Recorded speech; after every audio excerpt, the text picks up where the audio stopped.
Inul Daratista, pedangdut senior yang juga merupakan salah satu pelaku usaha karaoke dengan jumlah karyawan mencapai 5.000 orang, kini masih gamang dengan peraturan baru tentang pajak hiburan yang mencapai 40%, bahkan sampai 75%. Inul kini mempertaruhkan nasib 5.000 karyawan yang terancam PHK jika memang peraturan pajak itu benar diberlakukan. Bukan mengurangi, menghabisi semua karyawan karena kan tutup. Karyawan totalnya ya kira-kira 5.000 plus mata rantainya, keluarga dan lain sebagainya mungkin bisa 20-25.000 orang. Inul yang selama ini taat membayar biaya copyright lagu sampai 22 miliar rupiah per tahun kepada pihak LMK dan LMKN guna didistribusikan kepada para musisi juga mengkhawatirkan nasib para rekannya di bidang musik. Pasalnya, jika biaya pajak makin mencekik, maka pihak karaoke pun sudah tak akan sanggup membayar para musisi tanah air. Bukan efeknya dari pekerja karyawan saja yang kena PHK, tetapi hasilnya adalah insan musik pun juga tidak akan dapat royalti. Bukan saja royalti ya, tapi kita tidak bisa setor ke LMKN. Kalau kita tutup juga tidak ada income buat mereka juga, karena pendapatan kita itu di karaoke keluarga saat ini dalam 1 tahun itu kita bisa setor ke LMKN itu 22 miliar loh. Kita bisa setor ke situ dan itu bisa distribusikan kepada semua insan musik, artis-artis juga. Tapi kalaupun seandainya kita tetap akan dikenakan dengan pajak yang begitu besar, ya wassalamualaikum.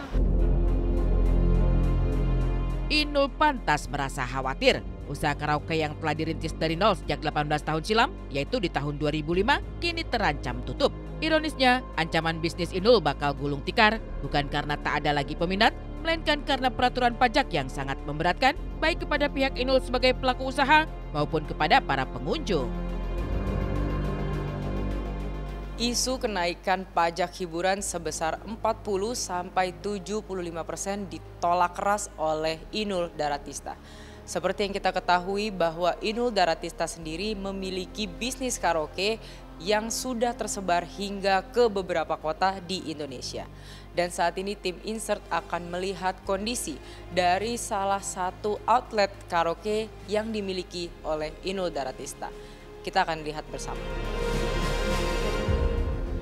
Kita ada 20 ruangan, untuk saat ini ada kenaikan pajak, sepi ya kita ya, nggak ada income ya. Apalagi kemarin untuk pemerintah Bapak Sandiaga Uno, untuk saat ini sih belum menetapkan untuk pajaknya ya, tapi untuk impact-nya ke customer-customer kita menjadi sepi.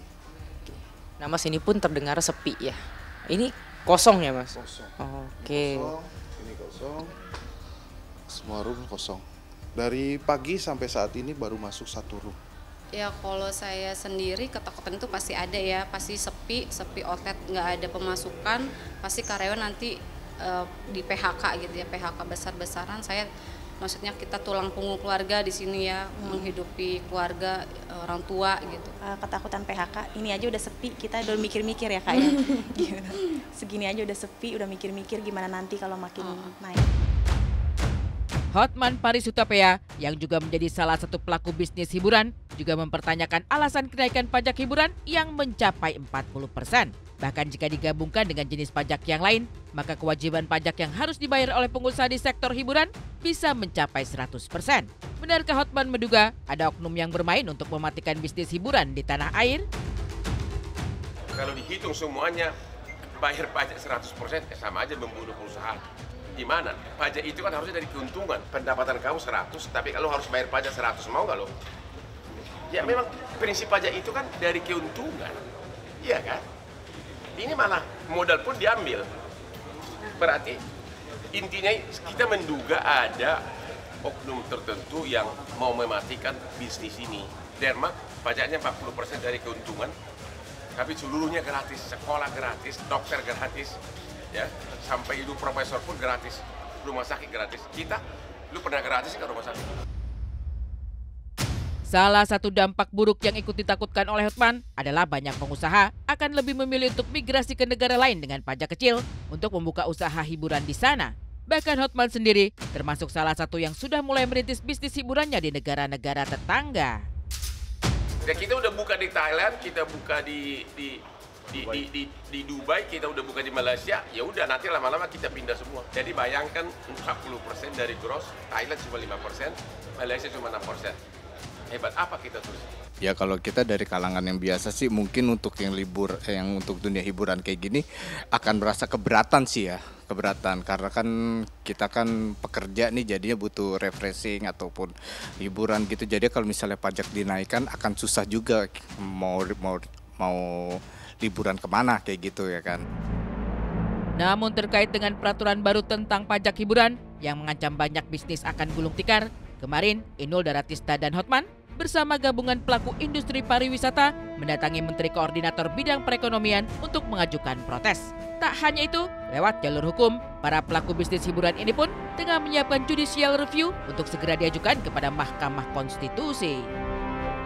Kami pada proses akan mengajukan judicial review kepada Mahkamah Konstitusi yang akan dilakukan saat ini yang sudah confirm adalah dari GIPI, Gabungan Industri Pariwisata Indonesia secepatnya, dan juga akan diikuti oleh asosiasi lain yang terkait. Kita sudah bikin judicial review-nya, nanti kita tinggal untuk dikirim ke Bapak Haryadi, nanti biar dikoreksi-koreksi mana-mana yang memang perlu ditambahkan atau dikurangin atau dihilangkan gitu. Jadi mudah-mudahan ini mohon doanya aja karena saya berdiri di sini mewakili teman-teman Asosiasi Pengusaha Karaoke Indonesia dan juga karaoke saya sendiri, dan juga saya memperjuangkan begitu banyak karyawan-karyawan saya yang saat ini lagi gelisah gitu.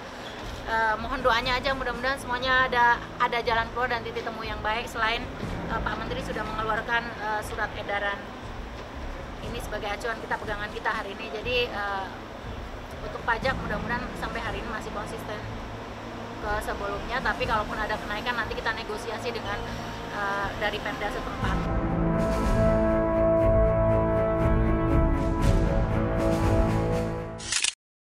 Waduh, ini kita mau terhibur aja dipajakin lagi nih, gimana nih gitu. Sekarang aja banyak yang butuh healing gitu kan, banyak yang kena mental health, butuh banyak hiburan, hiburannya dipajakin lagi, dan pastinya namanya pajak dibebankan lagi ke customer gitu kan. Jadi kita lagi nih yang akan menanggung pajaknya, jadi aku sih dukung ya Mbak Inul dan juga Hotman Paris. Ya terlepas dari persoalan yang pernah dilakukan oleh Mbak Inul sendiri, sempat dukung Omnibus Law dulu, sampai orang mempertanyakan hal itu, tapi sekarang terbukti vokalnya beliau bisa mempengaruhi. Nah mudah-mudahan berikutnya ada orang-orang yang peduli tentang perpajakan inilah, karena apapun kalau dipajakan agak lumayan dia, apalagi penghasilan kita kalau dibandingkan dengan negara tetangga masih jauh di bawah standar. So next, mudah-mudahan pemerintah membuat nilai pajaknya disesuaikan dengan kondisi masyarakat lah. Bila perlu, mereka-mereka yang punya bisnis kayu misalnya, yang suka nebang-nebang hutan, nah itu dipajakin lebih tinggi nggak apa-apa, biar hutan kita jadi aman, ya nggak? Jangan yang middle class terus nih menanggung pajaknya ya. Ikut menyuarakan ya kita.